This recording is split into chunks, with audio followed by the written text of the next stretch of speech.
In this lecture segment, we are setting up our discussion of Byzantine art by focusing on a church in Ravenna, San Vitale.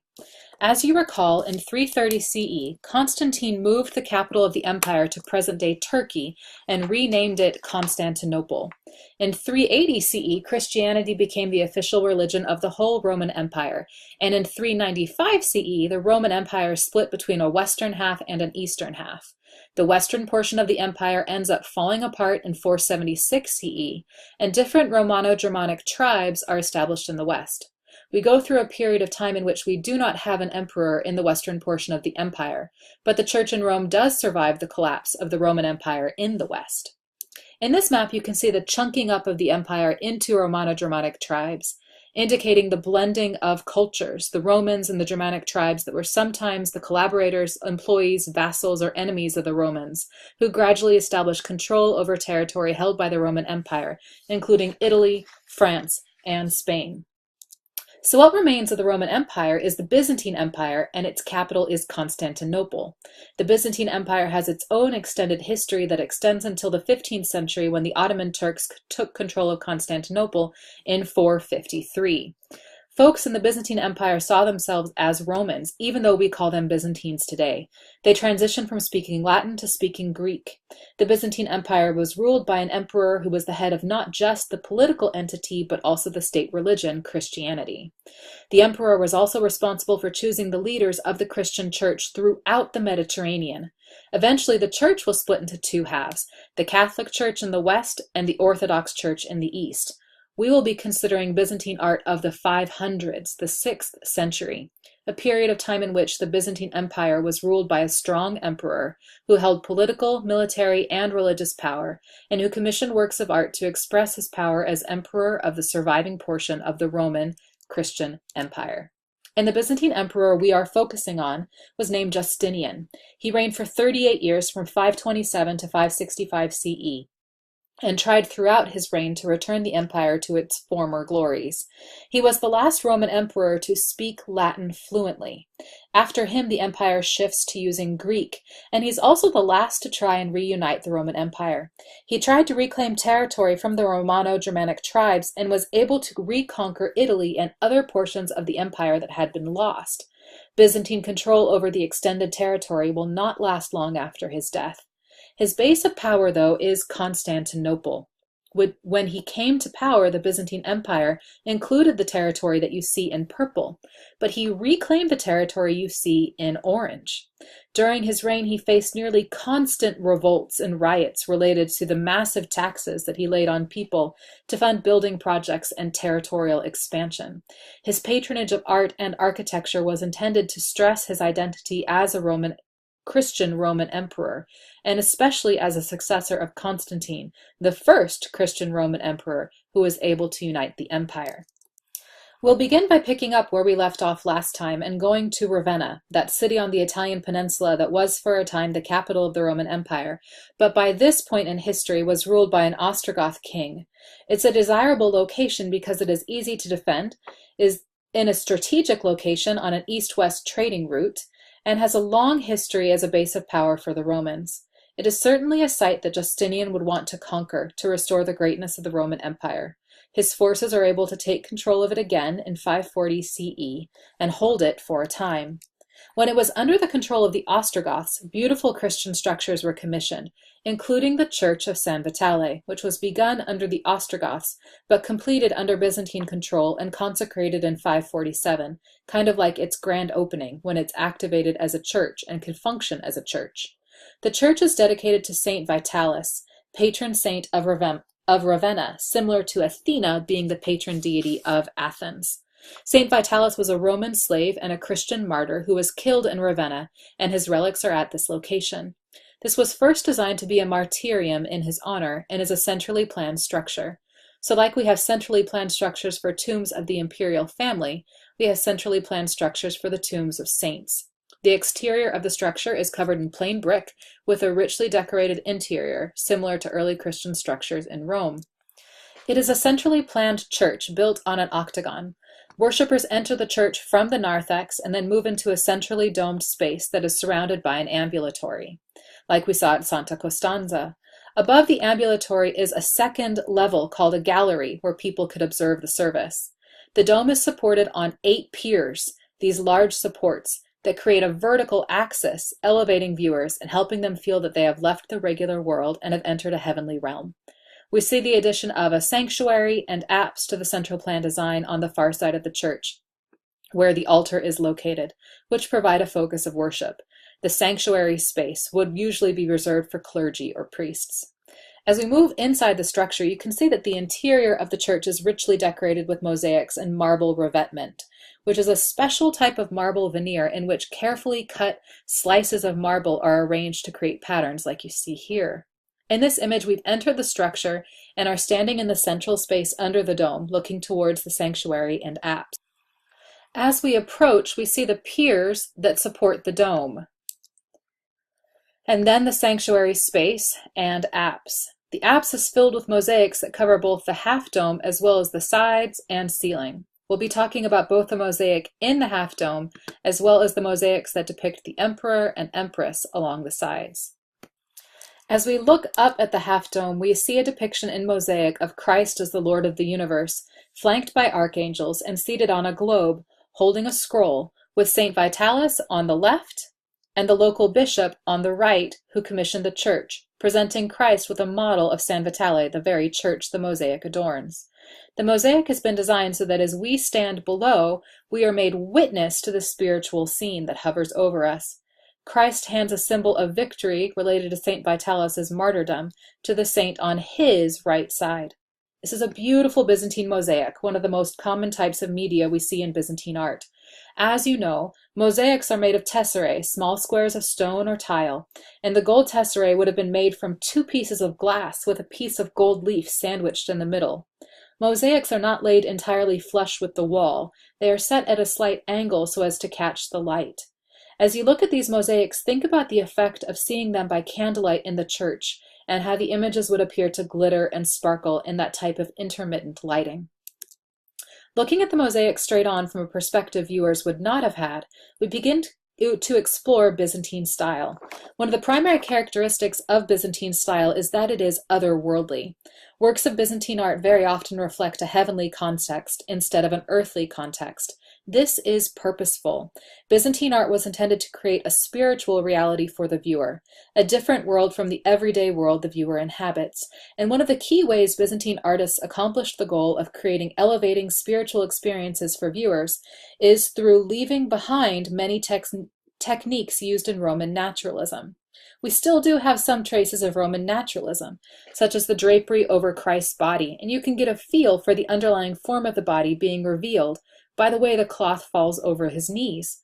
But at the same time, he is hovering in midair, and it seems that his body should just slip off of that blue orb. So there is this sense of torsion in Byzantine art, where there are both hints of naturalization, but with an overall stylization that removes the scenes from looking and behaving like the natural world. Style is a language, and the language used here is one intended to communicate that the viewer has entered a new world. These figures are presented to us in a very frontal way. They seem static and unmoving. Everything is shown in a more conceptual than natural way. It is clear that we are supposed to be able to tell who is who, to know what their jobs are. The artist is making sure that we understand we are looking at plants, but is not showing us actual plants. Each of these plants has its own space. Notice the golden sky, which immediately removes us from having a connection to the natural world. We feel that Christ and the figures surrounding him are part of a heavenly realm, instead of being part of our space in the mortal world.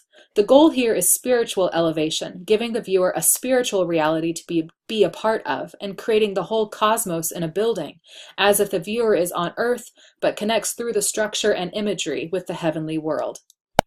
As Christ is handing this wreath of victory, which is a classical practice to give the victor a laurel wreath of victory, he is handing it not just to St. Vitalis in honor of his martyrdom, but also to the man depicted in the mosaic down to Christ's right, a depiction of the Emperor Justinian. We have Justinian wearing purple and gold in the center. This should remind you of Christ as the Good Shepherd, as well as Christ in the half-dome at San Vitale. Remember that only emperors could wear all purple by law, so the imperial Christ and the emperor are linked through dress. And he is surrounded by military figures on the left. political advisors in the center, and religious officials on the right. So military, political, and religious. They are participating in the ritual tasks of preparing for the Eucharist. Mass, when worshippers come to the church to partake of the bread and the wine, referencing the sacrifice of Christ. Justinian is lining up to lead the procession into the sanctuary for a religious service, holding the paten, a vessel for holding the bread. His soldiers on the left hold a shield that has the Chi Rho on it, the first two letters of Christ's name in Greek, the same symbols that Constantine used at the Battle of Milvian Bridge. Political advisors surround Justinian in the center, and on the right we have church officials. This is a familiar theme for us in the art we've been talking about, a leader being shown with all types of power, military, political, and religious. And just like we saw with Hammurabi, Naram-Sin, Narmer, and Augustus, Justinian has been awarded this power directly from deity. In this case, Christ giving his approval for Justinian to have this type of authority by handing him the laurel crown or wreath. In essence, Justinian becomes Christ's second in command. He is cast in this image as a new Constantine, a Christian emperor for the expanded Byzantine Empire. We see again this torsion in Byzantine style in this mosaic. We see both sections that are flat, such as having the name of the bishop written in text on the surface of the mosaic, which immediately flattens out the image.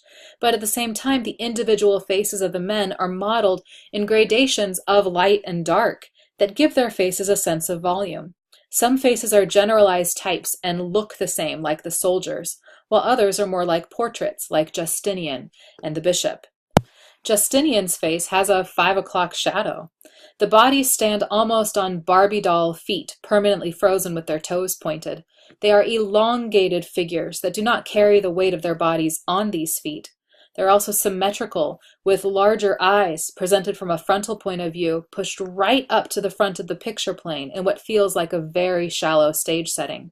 So for example, try to count the number of heads of soldiers on the left, and see if you can see how many feet you have versus how many heads you have, versus how many bodies you can see. The artist was concerned with making it look like there are lots of soldiers, wanting us to understand that there's plenty of military presence, but not worried about making them look as if they are taking up convincing space. The emphasis stylistically here is having us understand everyone's jobs and rank in relationship to each other. We are to understand the hierarchy. We are to understand how the church and the Byzantine world are ordered, and the style helps to accomplish that goal. And now we turn to the mosaic on Christ's left side, which is a depiction of Justinian's wife and her court. Empress Theodora, like her husband, is depicted in imperial gold and purple, wearing one of these lavish Byzantine headdresses. She is shown with her court ladies on the right and political officials on the left, as they also participate in the preparation of the Eucharist, but she is shown in the narthex of the church instead of in the main worship space. She is between worlds, between the world of men who prepare and present the Eucharist and the world of women who would normally be removed from that practice. She is unusually shown holding the chalice, the vessel that would hold wine in the Eucharist, casting her as one of the gift givers in these mosaics.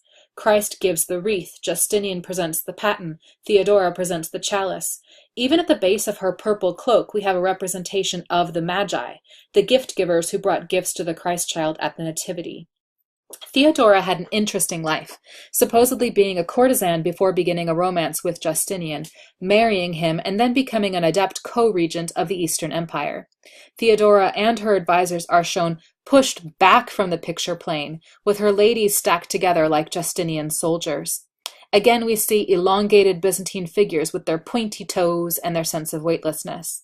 The artist is depicting objects in a conceptual way instead of a naturalistic way. So, for example, the fountain likely relates to the types of ritualistic washing that would take place in the atrium of Old St. Peter's, for example, but it seems as if the water should be sloshing out of it.